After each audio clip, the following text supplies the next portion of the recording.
৩৬ দিনের আন্দোলন সরকারি চাকরিতে কোটা সংস্কারের দাবি দিয়ে শুরু, যার শেষটা হয় সরকার পতনের মধ্য দিয়ে। আলোচিত সেসব দিনে গণহত্যার দায়ে সোমবার আন্তর্জাতিক অপরাধ ট্রাইব্যুনাল আসামিদের সাজা দিয়ে রায় দিয়েছে। সেসব দিনের স্মৃতিচারণ করছেন ফরহাদ ইবনে মালিক। ২৪ জুনের শুরুতেই ২০১৮ সালের কোটা বাতিলের সিদ্ধান্ত হাইকোর্ট স্থগিত করলে ক্ষোভে ফেটে পড়ে বিভিন্ন বিশ্ববিদ্যালয়ের শিক্ষার্থীরা। দাবি মানতে সরকারকে ৪ জুলাই পর্যন্ত সময় বেঁধে দেয় তারা। ৫ জুলাই গঠিত হয় বৈষম্য বিরোধী ছাত্র আন্দোলন প্ল্যাটফর্ম, যা ৬ তারিখ প্রতিবাদ ও ৭ তারিখ ক্লাস পরীক্ষা বর্জনের ঘোষণা দেয়। ৮ তারিখ শিক্ষার্থীরা ঢাকা সহ দেশের বেশ কয়েকটি গুরুত্বপূর্ণ সড়ক অবরোধ করে। অবরোধ আরোপ হয় ৯ তারিখও। ১১ জুলাই আওয়ামী লীগ সাধারণ সম্পাদক ওবায়দুল কাদের এই আন্দোলনকে অযৌক্তিক ও বেআইনি বলে দাবি করেন। আন্দোলনকারীরা সীমা অতিক্রম করছে বলে অভিযোগ করেন আসাদুজ্জামান খান কামাল। ১৪ জুলাই শিক্ষার্থীরা রাষ্ট্রপতিকে স্মারকলিপি দেয়। সন্ধ্যায় এক প্রেস ব্রিফিংয়ে শেখ হাসিনা আন্দোলনকারীদের ৭১-এর রাজাকারের সঙ্গে মিলিয়ে বক্তব্য দেন। মধ্যরাতে ঢাকা বিশ্ববিদ্যালয়ের হলগুলোতে ক্ষোভে ফেটে পড়েন শিক্ষার্থীরা।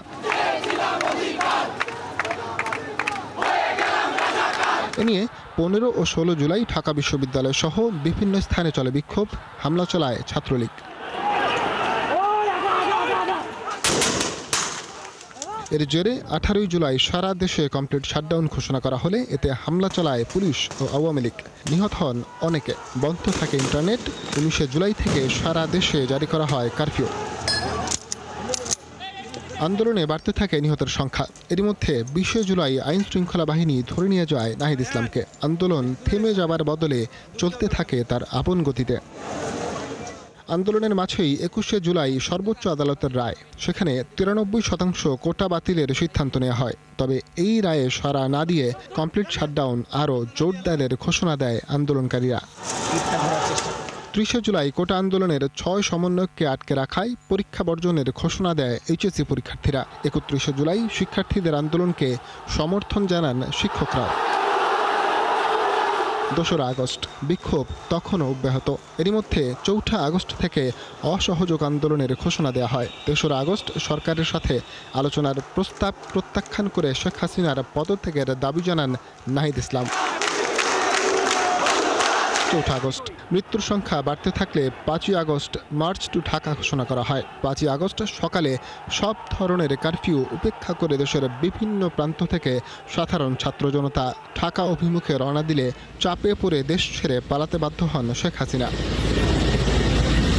অন্তর্বর্তীকালীন সরকারের প্রধান উপদেষ্টা এরপর ডক্টর মোহাম্মদ ইউনূসের নেতৃত্বে অন্তর্বর্তী সরকার গঠন। আন্তর্জাতিক অপরাধ ট্রাইব্যুনালে শেখ হাসিনার বিরুদ্ধে অভিযোগ, পরে আইন সংশোধন করে অধ্যাদেশ জারি এবং ট্রাইব্যুনালের প্রসিকিউশন ও তদন্ত সংস্থাও পুনর্গঠন করা হয়। মামলা হবার ৪৫৮ দিনের মাথায় জুলাই হত্যাকাণ্ডের দায়ে মৃত্যুদণ্ডের সাজা পেলেন ক্ষমতাচ্যুত প্রধানমন্ত্রী শেখ হাসিনা। ফরহাদ ইবনে মালিক, ৭১, ঢাকা।